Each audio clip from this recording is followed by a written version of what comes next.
Keep the room well lit while watching Talking Sock, and keep your distance from the screen.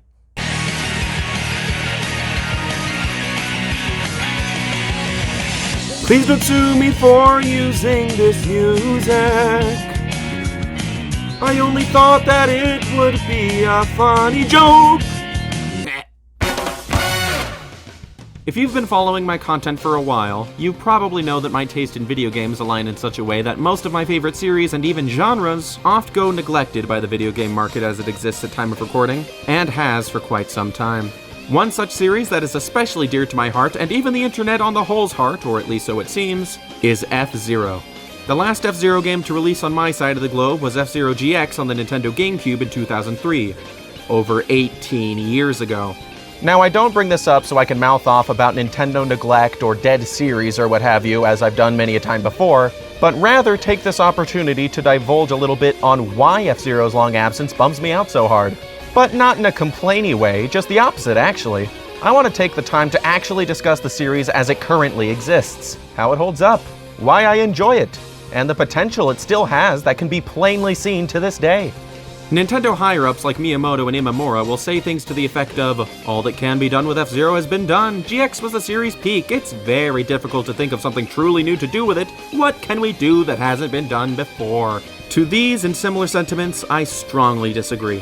Not only because there's clearly more that can be done with the series, online play alone would elevate the experience, but also because, and this is a pretty big thing that I don't hear many people talk about, these statements falsely imply that the other games in the franchise are plainly outdone by GX in every way, and I can't say I agree. Take the first game in the series, for example. This game has perfect attendance across all of Nintendo's home console classic services that offer SNES games. Wii, Wii U, new 3DS, Switch, they've all got F-Zero for SNES on them.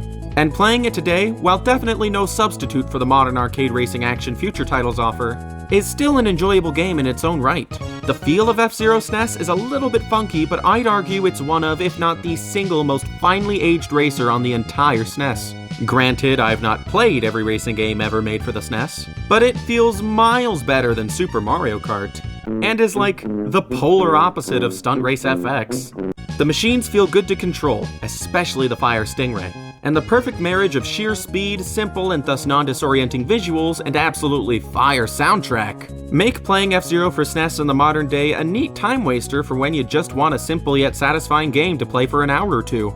Though I admit, as a fan of Panel de Pon and Puyo Puyo, F-Zero is not my first choice when using the SNES Online app for that purpose, but there's no accounting for taste, I guess. I would argue, however, that it does fill a similar niche to the SNES's puzzle games. See, some people play games like Animal Crossing or Harvest Moon when they want an undemanding, laid-back, pick-up-and-play gaming experience to just vibe to. Me, I just can't get into them. When I play games, I like to have something to conquer, a challenge, a goal, a test of endurance. And let me tell ya, a test of endurance might as well be F-Zero for SNES's tagline. The game itself isn't even multiplayer. The point is to assume control of a speedy hovercraft and get to the goal before your opponents do, and not die in the process by avoiding walls, mines, rivals, and other such hazards that seek to deplete your health. In some ways, the rivals don't even feel like fellow contestants in a race as much as they do enemies who must be evaded at all costs. And if you see them blinking, pow! Do unto them what they would do to you if given the chance. Now, setting aside the game itself, I'd like to take a moment to appreciate this game's instruction manual, and all the marvelous world building it brings. I'm sure I don't have to tell you that back in the day, most video games weren't exactly capable of conveying all the story-related stuff that the developers had imagined for them, due to a number of factors, the least of which not being hardware limitations. But I guess I just did, so whoopsie. Either way, many games, especially from Nintendo, would delegate the responsibilities of story setups, character description, motivation, etc. to the game's instruction manuals, where players would likely be keen to look at before jumping into the game itself anyway to learn the controls and what have you.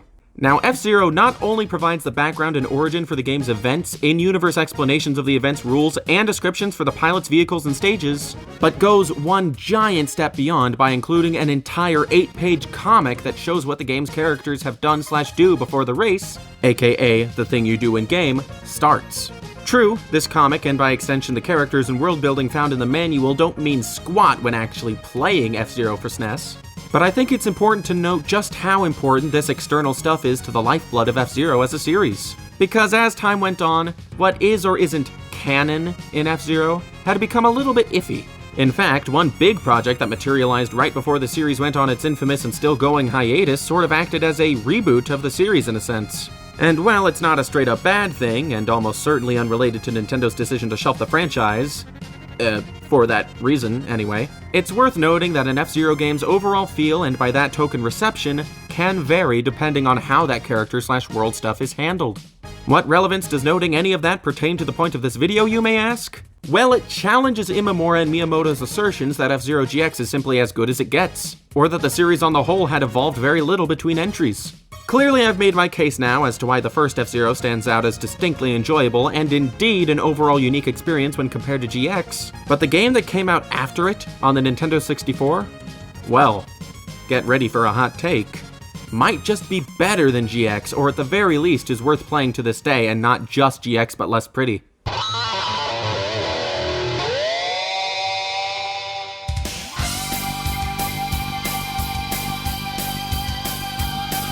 F-Zero X on the N64 is where the F-Zero formula was born again. It was released 7 years after the first game and brought with it a bunch of new ideas and concepts that would carry straight over into the next console game. But I'm getting ahead of myself. See, the SNES game is good and fine and dandy as its own experience, as I've said, but X marks a huge improvement on the ideas it set up. Look at these two games back to back and tell me again how the series has evolved very little, Miyamoto. The first thing you've probably noticed is that the game is now actually in 3D. But even aside from that, the course design on the whole is now far more intricate and plays with some very satisfying concepts.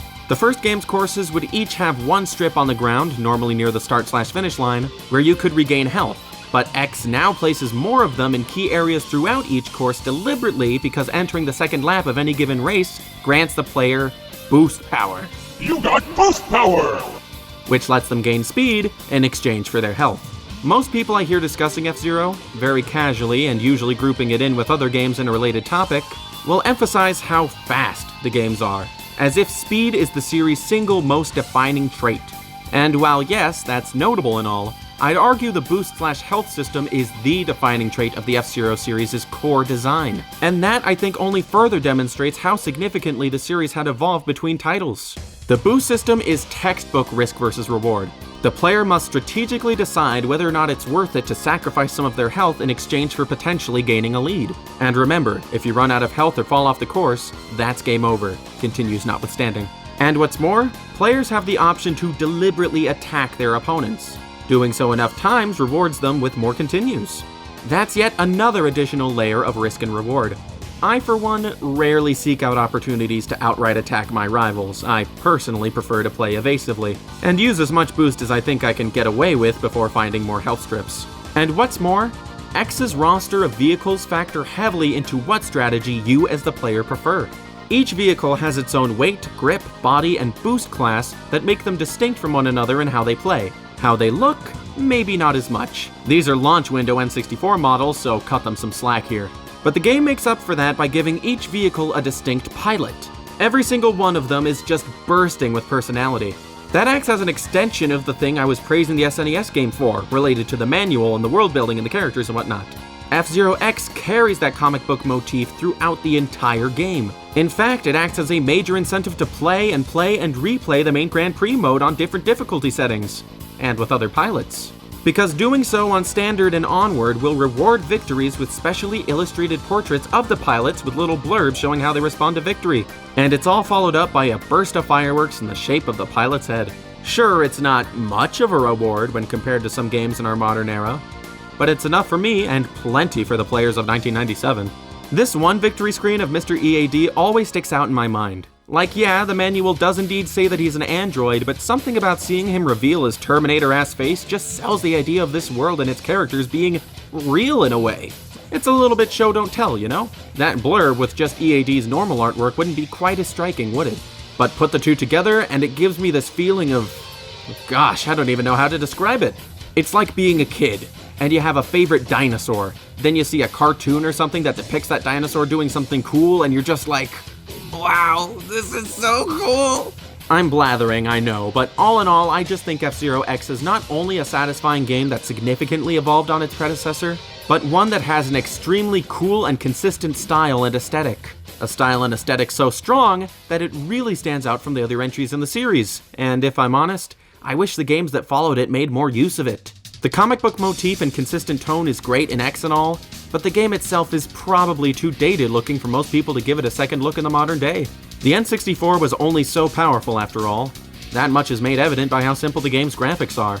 But hey, it was done in exchange for consistent 60 FPS on a console from the freaking Clinton presidency, so I think we can all forgive it. I know Nintendo isn't keen on revisiting this series and have stated multiple times that they can't think of anything new to do with it, so maybe remaking this game could serve as a fair compromise just for the sake of keeping the F-Zero IP in circulation. I'm sure we'd all prefer a brand new game, but this series has been dormant long enough that a remake of X would be more than enough to satiate us, right? I mean, if any Nintendo game, nay any game in general, could use an honest-to-gosh ground-up remake that could serve to plainly outdo the original in terms of graphics, sound content, and accessibility, it's F-Zero X. I mean, the N64 disk drive expansion had a whole slew of new customization features that would make any modern racing game infinitely replayable. By this point, I'm sure you expect me to move on to talking about F-Zero GX and the Game Boy Advance titles, but I don't see much point in going in depth on them for this video. For a future video, most probably, but let's stick with the matter at hand. As I stated before, I wanted to look at the F-Zero series as it currently exists and challenge Nintendo's assertions regarding its inability to significantly evolve. I've already discussed how between the first two games a great deal of core evolution took place, and indeed, GX did do some building off of X of its own, in the form of vehicle customization, more detailed environments, 3D character models, victory interviews, and even full-on cutscenes as a reward for completing Grand Prix mode on gradually higher difficulties. And who could forget the story mode? The mighty Falcon can't back down from a challenge now, can he? Let's do it.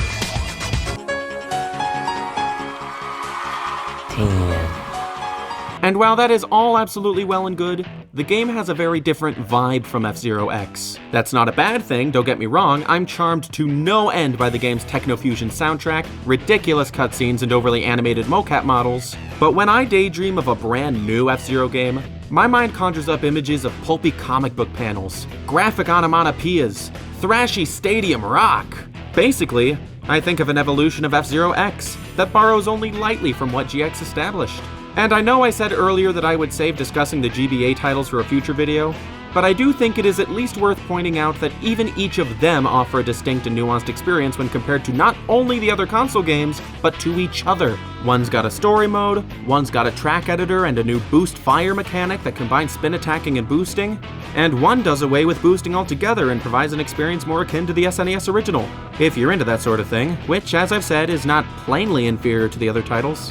The point I'm getting at by bringing this all up is to say that there are ideas and inklings of ideas present in some of the non-GX F-Zero games that, if implemented right, could serve themselves as a significant evolution of the experience GX provides in the same sort of way X did for the SNES original. See, Nintendo claim they don't make sequels to games unless they can think of something substantially new to bring to them. And while most people, myself included, simply point out how unabashedly similar most mainline Kirby and Pokemon games are to one another, and how undeniably similar all the new Super Mario Bros. Games are to each other, I find myself holding that statement to further scrutiny when looking at the evolution of 3D Zelda and 3D Mario games. Ocarina of Time, Majora's Mask, Wind Waker, Twilight Princess, and Skyward Sword are all very similar to one another in a formulaic manner. Obviously, they vary from one another stylistically, aesthetically, narratively, and with a multitude of other smaller nuances, but on a pure gameplay level, they're only set apart by very minute details or gimmicks. The same can be said more or less for 3D Mario too. Progression, settings, level layouts, and other such aspects notwithstanding, the games are all similar in the sense that the players are always tasked with, well, controlling Mario. Why then, I must ask in turn, is F-Zero held to this scrutinous standard, whereby the next entry in the series must be quote-unquote substantially different? If Twilight Princess can be Ocarina of Time but moodier and you turn into a wolf sometimes, and Mario 3D World can be Mario 64 but with a fixed camera, linear course clear progression, and multiplayer, why can't a new F-Zero be GX but with a more prominent comic book motif, online play, some very minute gameplay gimmick like Boost Fire or some other sort of special move system? Falcon Punch, anyone? And maybe some new approach to non-Grand Prix single player. For example, something in the vein of Street Fighter Arcade Mode that tasks you with selecting a pilot and taking on a set series of challenges. Seriously, why not? I know I said this video wasn't going to be complainy and more so focus on the existing game's quality and unique identities, But darn it, talking about F-Zero always brings a little bit of that pent-up frustration out of me, doesn't it? Now, before we reach my concluding paragraph in what I now realize could be classified as a video essay, I feel I must take things down a notch and remind you all that Imamura doesn't even work at Nintendo anymore. He's retired, God bless him. And Miyamoto is an executive who's not had a directing credit since Mario 64, not had a writing credit since Mario Galaxy 2, not had an original concept come to fruition since Pikmin 1, and has only ever been credited as a supervisor or general producer for every Nintendo project he's been attached to for generations now. It's hard to tell just how much of what they say or express in interviews regarding F-Zero have to do with the lack of new titles. If anything, it's more than likely the case that no active directors, producers, or managers within Nintendo want to make a new F-Zero. I mean, sure, we did learn recently that Giles Goddard pitched some sort of physics-based F-Zero focused on destruction and realistic collision for the Nintendo Switch at one point, but even when I first heard about that, I figured Nintendo turned it down because it just didn't sound appealing. Not because it was specifically F-Zero, but because I have a hard time imagining it was all that fun. But hey, I haven't seen it and I'm only speculating, don't hold me to that. I just thought I should bring these things to light in this video because, while Nintendo's dismissiveness and ambiguity towards the F-Zero series has been, and still is, a prominent sore spot with me and the community, I'm sure it's not the be-all end-all regarding the series' future. I mean, after all, Nintendo's doing more and more remakes as of late, and their latest coming one, at time of recording, is a ground-up remake of the first two Advance Wars games being handled by an outside studio WayForward. Nintendo knows we want F-Zero back, and they've been somewhat adventurous with their game output on the Switch. Not to mention the fact that Mario Kart 8 Deluxe's massive sales show that there's gotta be some interest in racing games on the platform, though I know, they're apples and oranges. And Nintendo might have shown willingness to test this potential market for the racing genre recently, in particular by porting their latest cruising game from arcades to the Switch this same year. So who knows? Maybe we'll get that F-Zero X remake I suggested earlier in the video. Or maybe Nintendo will trust an outside studio to take a crack at simply making a new one, since they themselves have had such a hard time imagining what to do with it next. But whether or not the F-Zero series returns on Switch, or some future console, or at all, I think I've made my case here today that the series on the whole has a lot to offer, even outside of what's embodied in GX. And there's more than a little room for it to further evolve into a potential new title without needing to be substantially new. That's just about all I have to say for this video, so thanks for watching. Please leave a like on the video if you've enjoyed it, and subscribe to my channel if you haven't already for more content like this. Sharing this video or my channel on social media also helps me out a bunch, but if you'd really like to go the extra mile in supporting my creative endeavors more than YouTube ever will, please consider pledging to my Patreon page for as little as $1 a month. Doing so will give you access to behind-the-scenes updates and a credit at the end of my videos like you see here. Thanks again for watching, and I will see you the next time I see you.